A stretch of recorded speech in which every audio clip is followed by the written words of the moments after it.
Have you ever looked at your checking account and thought, wait, where did it all go? You, my friend, are not alone. We have all been there. You get paid, but then there are bills and groceries and Amazon and Target, and life is busy and you're trying to keep up, and before you know it, you feel like you've been running on ice all week, moving furiously, but getting nowhere. I feel you. Heck, we all feel you. And what you need is a plan and a little bit of direction. Let me show you how. Let's talk about money and time.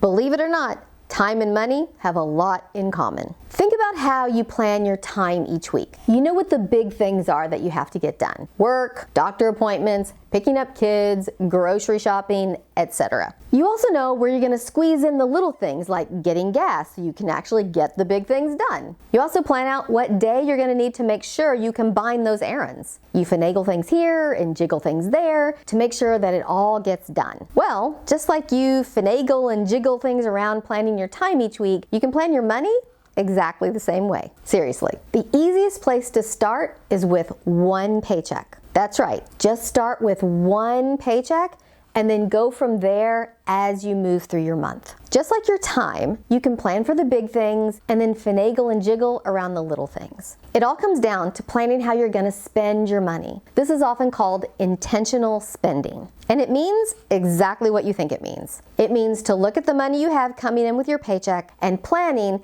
how that money needs to go out to pay for your life. I do this with something I call the budgeting by paycheck method. I like this method because it's not so overwhelming. I'm not planning an entire month. I'm just planning from one paycheck to the next. So much can go wrong during the month. So chunking my money down into just one paycheck's worth of money and planning just that lets me be a little more nimble. Just like when something happens that blows up my schedule and I need to rearrange everything and sometimes push things to the next week so everything that needs to get done gets done. Here's how the budget by paycheck method basically works. When you get paid, sit down with your bank app and your calendar. You could use your money app for this too if you use one. Go back to the prior month and figure out what you paid for during those same dates. For example, let's say you got paid on the 10th and you get paid every 2 weeks. Go look at your banking app and figure out what you paid for in the prior month between the 10th and the 24th-ish.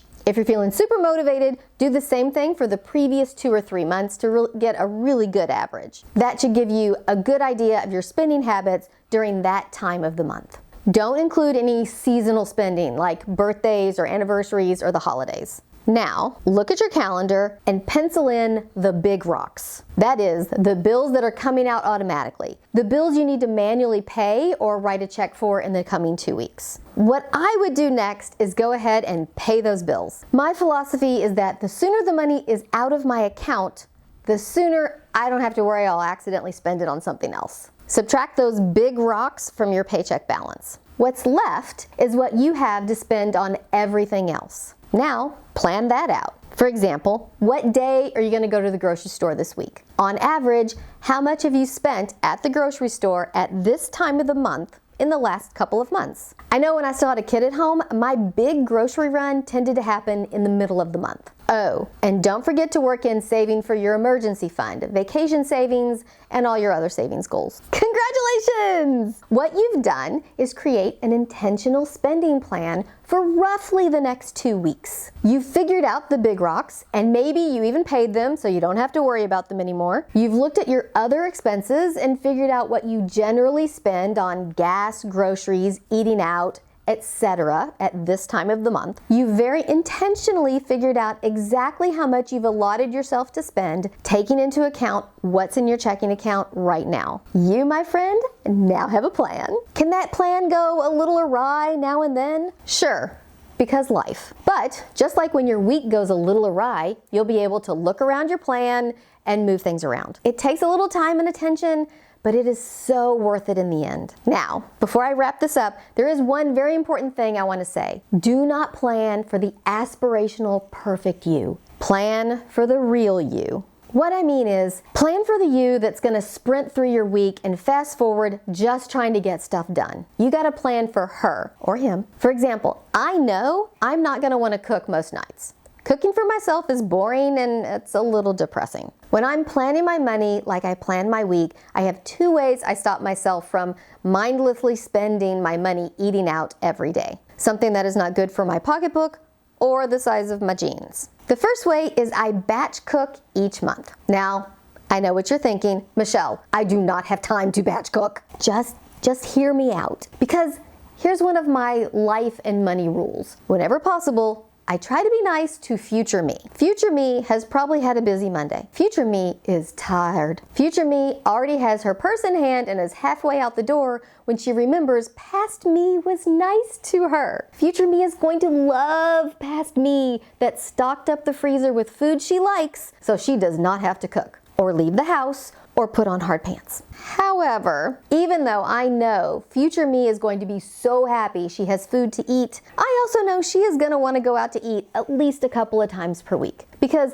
both of us work from home and sometimes we just need to get out of the house. You know what I mean? So the second thing I do when I'm planning my money, like I plan my week, is to plan to eat out at least twice per week. Now, my aspirational self wants me to say, I'm not going to eat out at all. But my real self, she knows I am absolutely going to. So I plan for it. When you're planning your money like you plan your week, be sure you plan for what you know your real self is going to spend money on. If you want to know more about how to manage your budget in your bill calendar, check out my class on Skillshare. Skillshare is a learning platform where you can learn everything from watercolor painting to how to build your budget in your bill calendar. Use the link below to get a free 30 days to check out my class and tons of others. If today's video was helpful, please like and subscribe. It really does help. And if you like this video, you might like this next one. Don't forget to come join the party over on Instagram or LinkedIn. And until next time, have a fantabulous week. Bye.